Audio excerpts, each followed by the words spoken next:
Civil rights organizations and trade unions in South Africa plan to take to the streets on Friday in a mass protest against the removal of key ministers, especially Pravin Gordhan, the former finance minister. Now, this is the second time that President Jacob Zuma has roiled financial markets by removing a finance minister. The ratings agency Standard & Poor's has already downgraded South Africa to junk, and it's feared that other agencies, namely Fitch and Moody's, could follow suit. Sumitra Nydoo takes us through South Africa's current financial woes.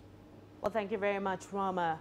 It certainly has been a tumultuous 2 weeks in South Africa as President Jacob Zuma reshuffled his cabinet, making 15 changes. Several key ministers have been removed.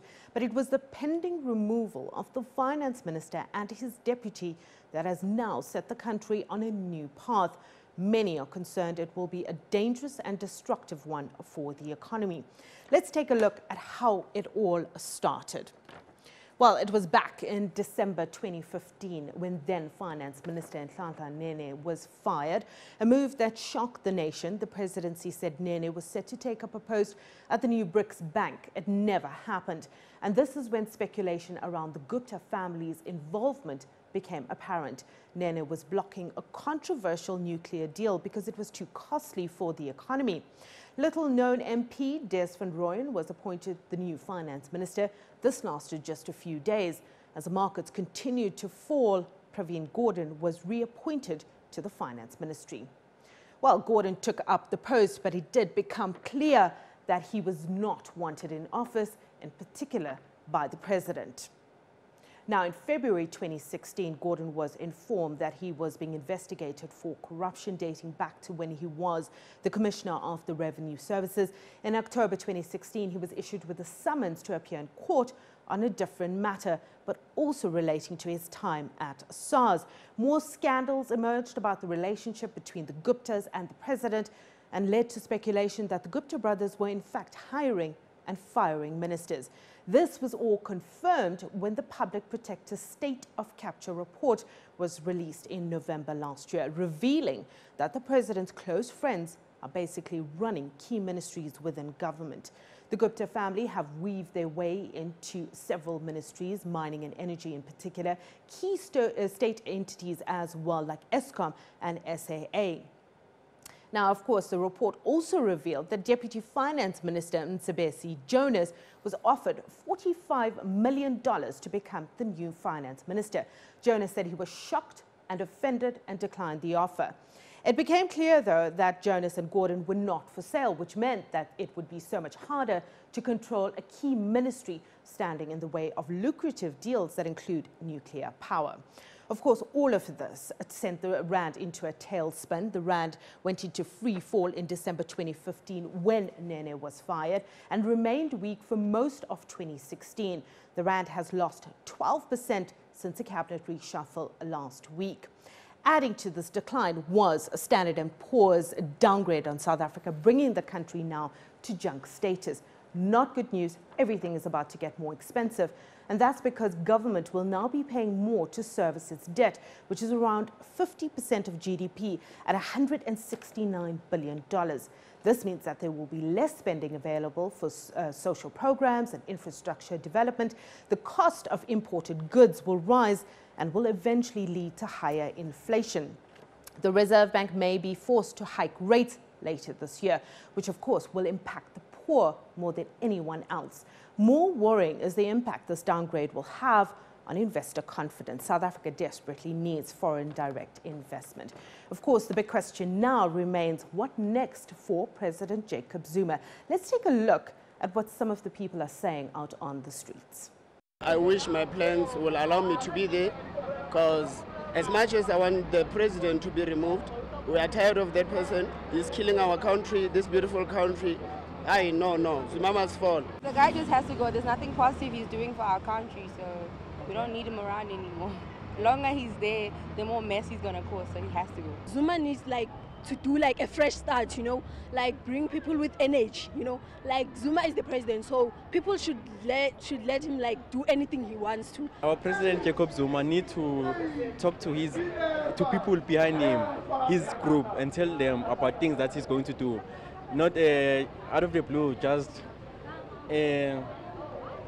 make decisions on his own. That's not a good thing. That's not a good leadership skills. I honestly think that it should be the people that should, govern the country. It shouldn't just be who the ministry thinks should be the president and whatnot. I think we have, a voice, as we should have a voice to choose. We should have a choice to choose who we want the president to be. Now, to unpack this a little bit more, I'm joined by Kevin Links, Chief Economist at Standard. Thank you very much for coming in. Pleasure. Obviously not great news, this downgrade. What are the impacts? What are we going to feel like 6 months down the line, or even by the end of the year? Look, I think the impacts on multiple levels. One is it obviously hurts confidence. Domestic confidence is already quite weak. If I look at business and consumer confidence, well below its average. And my sense is that you'll see a further fall off in confidence. I do expect that the downgrade by S&P is not the last of the downgrades. So we're looking for Moody's and Fitch to downgrade South Africa over the coming weeks. So I suspect confidence will take a knock. The currency has weakened to some extent, so that means obviously imported items start to cost more. We could see some effect on inflation over time. And then the ability to attract foreign finance. South Africa is highly dependent on foreign capital. We don't have enough savings of our own. We need foreign investment to supplement our low savings rate. And so the cost of that foreign capital goes up. I think we're going to be able to access foreign finance. I don't think we'll have a problem with finding foreign investors. But the question is, how much is that going to cost South Africa? And all of this takes its toll on how the economy performs. And so the net result, I think, is that we're going to be lowering our growth expectations, particularly for next year. As it is, we haven't had exciting growth in this country. And I think now most people will be marking down their growth forecast as we go into next year. In terms of, government said that they were not going to change policy, with the new cabinet reshuffle. But obviously, all the things you talk about, our ability to go out, to go and, garner finance, Pravin Gordhan was really good at that. Are we concerned about his replacement, Malusi Gigaba, in terms of policy and his ability to actually bring that kind of investment back home? Yeah, I'd say we're very concerned about it. Both the minister and the deputy minister don't have a background in finance in terms of operating at a financial level within a G20 country. Don't forget, South Africa is a member of the G20, and we need to engage at that level on a global stage. So we would be worried about the Minister of Finance's experience in this regard. Obviously, he's still got a good team within National Treasury, but there again, we've seen the Director General of National Treasury decide to leave. So there's a concern about the staffing of National Treasury. And it also seems to me as if there's a new policy direction going to be followed by the ANC, and that's loosely called radical economic transformation. We're not entirely sure what that policy agenda really means. We know that it involves land redistribution, the role of banks, the role of mining companies.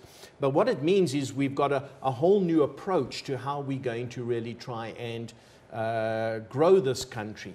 The fact that, there's all these things that government wants to do, this radical economic transformation, but they just don't have the resources to actually pull it off and the wherewithal, the knowledge to actually do this. Well, I think you'd have to start with clearly defining what is it that you want as a policy agenda. At this stage, we're very unsure as to what economic policy the government wants to follow. We've had various plans, initiatives, the National Development Plan, the 9-point plan. There's various plans, but we seem to be changing the emphasis. So the first thing would be to clarify exactly what the policy approach is. The second is to then suggest how we're going to finance this new policy approach. Is it going to involve nuclear energy? Is it going to involve land redistribution? How do we finance all of this? The third is, how do we get the broader economy to be trying to invest and expand? All of that means you've got to find a way to lift confidence domestically. I think it's going to be difficult given the reshuffle. So it means that overall the economy of South Africa probably going to remain under pressure well into next year. Very quickly, Kevin, we are running out of time. What does this mean for the rest of Africa? Just picking on the fact that you say that we're a member of G20, we're also a member of BRICS, the only member for the continent. What does this mean for the rest of Africa? Look, there's a concern from our neighboring countries because obviously South Africa is by far the biggest economy within the region. And if our economy is weakening, it tends to push onto the other economies and weaken them alongside. Likewise, if our currency is under pressure, their currencies tend to come under pressure at the same time. Equally, they are worried about their credit ratings. I was recently in Namibia where they've got an investment grade credit rating, but they would be concerned that if South Africa's credit rating is downgraded, do they follow suit? Does it drag those economies lower? So this has regional implications, and it also has implications, I think, for the role of BRICS. Remember, BRICS have a lot of ambition as to how they're going to develop within the emerging market space. This is a clear step back for South Africa in that mix. Kevin, thank you so much for your time. We're going to have to leave it there. Kevin Leng's chief economist at Stanlib. Well, that's all I have for you now. It's back to you, Rama. Thank you very much. Sumitra Nydoo, of course, there in Johannesburg. Let's